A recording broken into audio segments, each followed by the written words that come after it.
أعوذ بالله من الشيطان الرجيم بسم الله الرحمن الرحيم ويقولون متى هذا الوعد إن كنتم صادقين ما ينظرون إلا صيحة واحدة تأخذهم وهم يخصمون فلا يستطيعون توصية ولا إلى أهلهم يرجعون ونفخ في الصور فإذا هم من الأجداث إلى ربهم ينسلون قالوا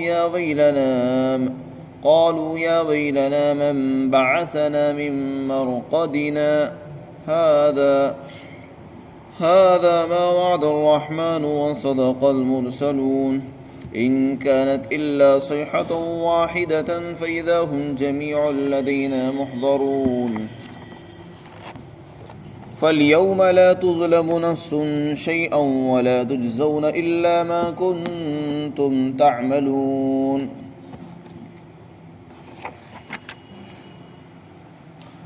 اور کفار یہ کہتے ہیں کہ یہ قیامت کا وعدہ کب پورا ہوگا؟ بتاؤ اگر تم سچے ہو۔ اللہ تعالیٰ کی طرف سے جواب دیا گیا کہ یہ لوگ انتظار نہیں کر رہے ہیں مگر ایک چیخ کا جو ان کو پکڑ لے گی، اور یہ آپس میں جھگڑ رہے ہوں گے، اور یہ ایک دوسرے کو وصیت بھی نہیں کر سکیں گے اور نہ ہی اپنے گھر والوں کے پاس لوٹ پائیں گے۔ اور دوبارہ سے سور پھونکا جائے گا تو اچانک یہ لوگ اپنی قبروں سے نکل کر اپنے پروردگار کی طرف تیزی کے ساتھ چلیں گے، اور یہ کہیں گے قبروں سے نکل کر، ہائے ہماری کمبختی، کس نے ہم کو اٹھایا ہمارے لیٹنے کی جگہ سے؟ تو فرشتے کہیں گے کہ یہ وہی چیز ہے جس کا رحمان نے تم سے وعدہ فرمایا تھا اور رسولوں نے سچ فرمایا تھا۔ وہ تو صرف ایک چیخ ہوگی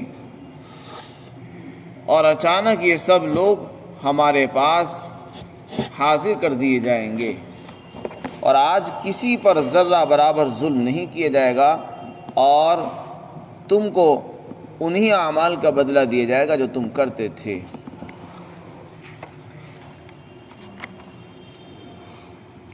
مکہ کے کفار اور بہت سے انسان وہ ہیں جو قیامت کا انکار کرتے ہیں اور یہ کہتے ہیں کہ بس یہی دنیا ہے، جو کچھ کرنا ہے یہیں کر لو، جتنے مزے کرنے ہو یہیں کر لیں، اس کے بعد انسان مر کر ختم ہو جاتا ہے اور اس کے بعد نہ کوئی حساب کتاب ہوگا، نہ جزا اور سزا ہوگی، کچھ نہیں ہوگا۔ یہاں رہ کر چاہے ظلم کر لو، چاہے زیادتی کرو، چاہے کھاؤ، حلال کھاؤ یا حرام کھاؤ، کوئی حساب کتاب نہیں ہوگا۔ یعنی قیامت کا بھی انکار کرتے تھے اور سزا اور جزا کا بھی انکار کرتے تھے، اور بطور تمسخر اور استہزاء اور مذاق کے یہ جملہ کہا کرتے تھے کہ اے مسلمانوں، یہ تو بتاؤ اگر تم اپنے اس وعدے میں سچے ہو کہ قیامت آئے گی، قیامت آئے گی، تم ہمیں ڈراتے رہتے ہو کہ قیامت آ جائے گی اور اللہ کی طرف سے پکڑ ہوگی، پھر جنت اور جہنم کا فیصلہ ہوگا۔ یہ جو قیامت کا بار بار ذکر کرتے ہو اور اس کے نام سے ہمیں ڈراتے ہو، یہ آخر تمہارا وعدہ اگر سچا ہے، واقعتاً تم اپنے اس دعوے میں سچے ہو، تو وہ کب آئے گی؟ اس کا وقت تو ہمیں بتاؤ۔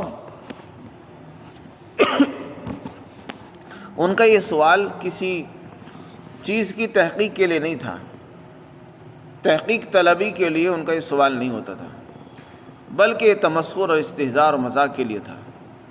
مطلب یہ تھا کہ تم جو یہ کہتے ہو قیامت کہیں آنے والی کوئی چیز نہیں ہے، اگر آنی ہوتی تو اب تک آ جاتی، یہ صرف باتیں ہی باتیں ہیں، ان کی کوئی حقیقت نہیں ہے، یہ قصے پارینہ ہیں۔ جیسے پچھلے لوگ یہ بات کہتے ہوئے چلے آ رہے ہیں، تم بھی وہی بات کہہ رہے ہو، آج تک تو قیامت آئی نہیں تو آگے کیسے آ جائے گی؟ تو یہ تو صرف باتیں ہی باتیں ہیں، اور ان کا اس طرح کہہ کر وہ تردید کیا کرتے تھے۔ اگر ان کو تحقیق مطلوب ہوتی تب بھی ان کے لیے سوال کرنا مناسب نہیں تھا، اس لیے کہ اللہ تعالیٰ نے قیامت کا علم کسی نبی کو نہیں دیا ہے۔ حالانکہ انبیاء علیہم السلام کو اللہ نے بہت سے علوم عطا فرمائے، بہت سی خبریں پیشین گوئیاں اللہ کے ذریعے ان کو ملی ہیں، اور قیامت تک آنے والی خبریں دی گئی، لیکن اللہ نے کسی نبی کو قیامت کے وقت کا علم نہیں دیا کہ قیامت کب آئے گی، اس کی نشانیاں بتا دی گئی۔ تو جب اللہ کو منظور ہی نہیں ہے کسی کو یہ چیز کا علم دینا، تو پھر تم اس کی تحقیق کیوں کرتے ہو؟ ایسی چیز کی تحقیق میں لگنا یہ لغو ہے، اور اپنے وقت کو ضائع کرنا ہے جس چیز کا اللہ ہی نے پتہ نہیں دیا۔ تو اگر ان کا سوال کسی چیز کی تحقیق کے لیے بھی تھا تو وہ بھی غلط تھا، اور اگر مذاق کے لیے تھا تو وہ تو اور زیادہ گستاخی والی بات ہے۔ تو اللہ تعالیٰ نے یہاں بھی اس کا جواب نہیں دیا، بلکہ یہ فرمایا کہ ان لوگوں کو تو تیاری میں لگنا چاہیے تھا۔ اگر واقعاتاً ان کو قیامت کا انتظار ہے تو قیامت جو ہولناک چیز ہوگی اس کی تو تیاری میں لگنا چاہیے ان کو، نہ یہ کہ اس کے بارے میں پوچھ تاچھ کرتے پھریں۔ لیکن جب ہم نے بتا دیا کہ قیامت آئے گی، قیامت ایسی ہوگی، قیامت میں یہ ہولناکیاں ہوں گی، یہ خوف ہوگا، یہ دہشت ہوگی، قیامت کی خبر سن کر تو اس کا تقاضا یہ ہوتا ہے کہ فوراً ایمان لے آنا چاہیے۔ لیکن ان کا طریقہ یہ رہا ہے کہ قیامت کی ہولناک خبریں سن کر بھی ایمان نہیں لاتے۔ اگر یہ قیامت کی خبریں سن کر ایمان نہیں لا رہے، اس کا صاف مطلب یہ ہے کہ یہ تو بس قیامت کی چیخ کا انتظار کر رہے ہیں، وہ کب چیخ نکلے اور ہم پھر اس کے بارے میں سوچیں، غور کریں کہ اب ایمان لانا ہے یا نہیں ایمان لانا ہے۔ حالانکہ جب چیخ آئے گی، قیامت کی چیخ نکلے گی، تو اس وقت کسی کو اتنی ہوش بھی نہیں ہوگی کہ کسی کو یہ کہہ دیں کہ میرے مرنے کے بعد یہ میرا سامان فلاں کو دے دینا، وصیت کرنے کی بھی کسی کو ہمت نہیں ہوگی۔ بلکہ حدیث شریف میں آتا ہے کہ جب قیامت کا سور پھونکا جائے گا اور چیخ اور چنگھاڑ نکلے گی، آواز آئے گی، تو دو آدمی آپس میں خرید و فروخت کر رہے ہوں گے، کپڑا خرید رہے ہوں گے، اور کپڑے کا تھان کھلا ہوا ہوگا کہ اسی دوران ایک آواز آئے گی اور لوگ وہیں کے مر جائیں گے۔ وہ کپڑا بھی لپیٹنے نہیں پائیں گے، ان کو اتنی فرصت نہیں ہوگی کہ کپڑے کو لپیٹ دے، جہاں ہوگا بس وہ وہیں مر جائے گا۔ اگر کوئی آدمی اپنے گھر سے باہر نکلا ہوا ہوگا تو وہ گھر نہیں لوٹ سکے گا، اور اگر کوئی مجمع میں ہوگا تو وہ اپنے مجمع میں کسی سامنے والے کو کچھ کہنا بھی چاہے گا تو وہ بھی نہیں کہہ سکے گا، کوئی وصیت کرنا چاہے گا، کچھ حکم دینا چاہے گا، اتنا بھی اللہ تعالیٰ موقع نہیں دیں گے۔ تو جب اللہ کی طرف سے اس وقت اتنی مہلت بھی نہیں ملے گی تو پھر کس بات کا انتظار کر رہے ہیں؟ اس کا مطلب یہ تو قیامت کا چیخ کا انتظار کر رہے ہیں۔ جب چیخ آئے گی تو کیا اس وقت سوچیں گے؟ اس وقت کا سوچنا معتبر نہیں ہے، نہ اس وقت کا ایمان لانا معتبر ہوگا۔ فرمایا وَيَقُولُونَ، اور یہ لوگ یہ بات کہتے ہیں کہ یہ قیامت کا وعدہ کب پورا ہوگا؟ اگر تم اے ایمان والو اگر تم سچے ہو تو بتاؤ۔ اللہ نے فرمایا کہ یہ لوگ بس ایک چیخ کا انتظار کر رہے ہیں جو ان کو پکڑ لے گی اور یہ جھگڑ رہے ہوں گے آپس میں۔ یعنی قیامت اس حال میں آئیں گی کہ لوگ اپنے اپنے معاملات میں آپس میں بحث کر رہے ہوں گے، کوئی جھگڑ رہا ہوگا، کوئی اپنا معاملہ کر رہا ہوگا، کوئی خرید و فروخت کر رہا ہوگا، کوئی بات چیت کر رہا ہوگا، ایک دم سے اچانک سے ایک چیخ نکلے گی اور لوگ وہیں کے مر جائیں گے، ابھی زندہ ہوں گے اور ابھی دوسرے لمحے کے اندر وہ ختم ہو جائیں گے۔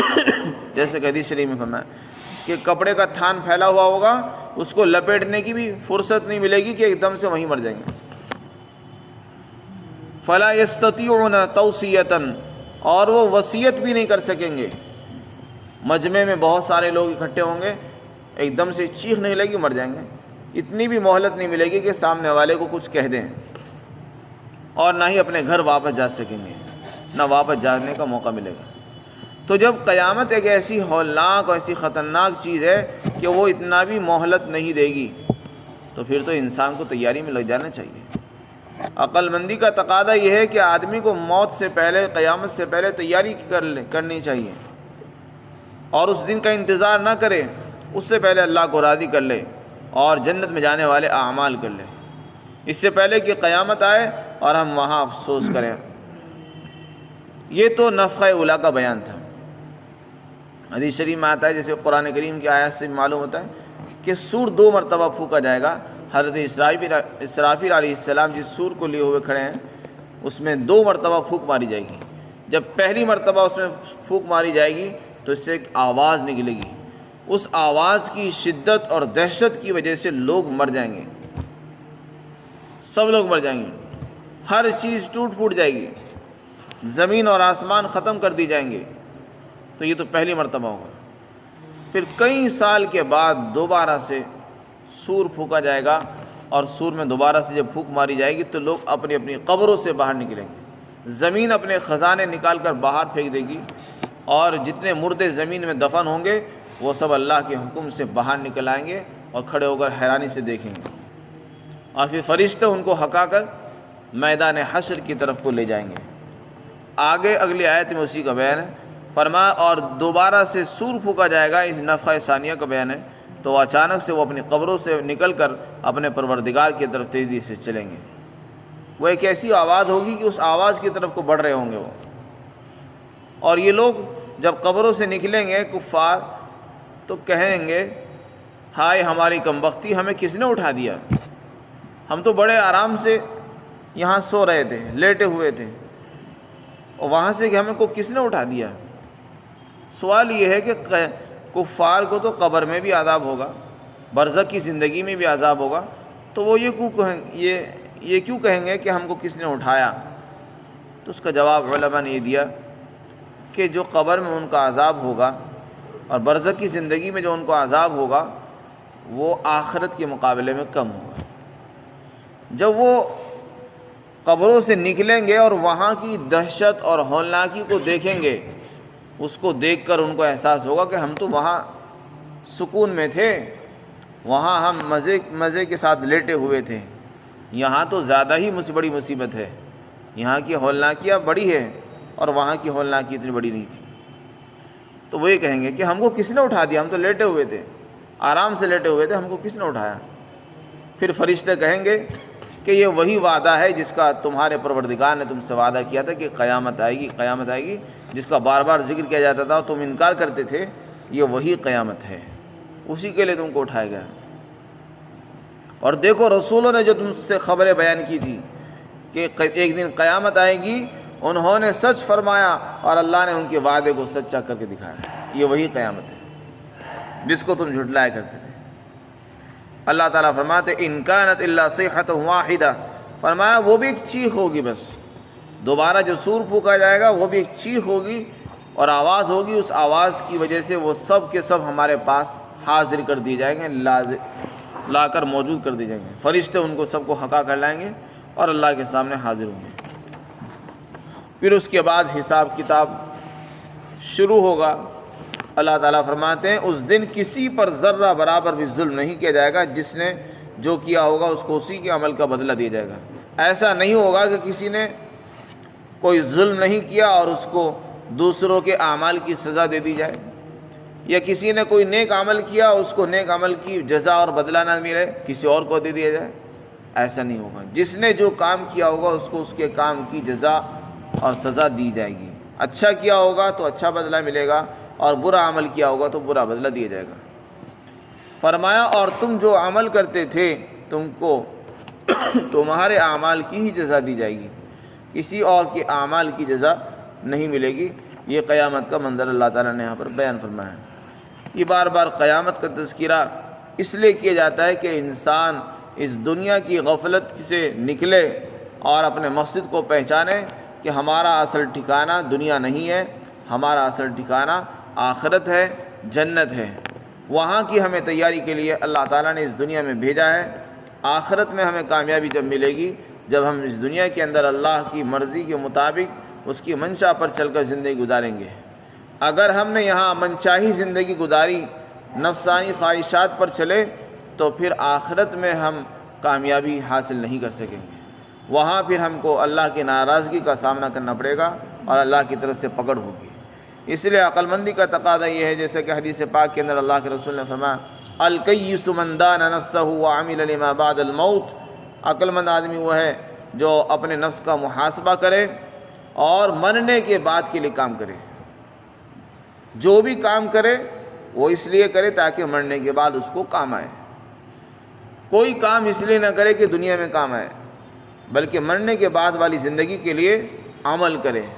2 رکعت نماز پڑھے اس نیت سے تاکہ مجھ کو بعد میں کام آئے. روزہ رکھے، صدقہ دے اس نیت سے کہ مرنے کے بعد یہ صدقہ میرے لیے ذخیرہ آخرت بنے، مرنے سے پہلے کوئی ایسے اعمال کر کے چلا جائے کہ مرنے کے بعد اس کو وہاں پہنچتے رہے.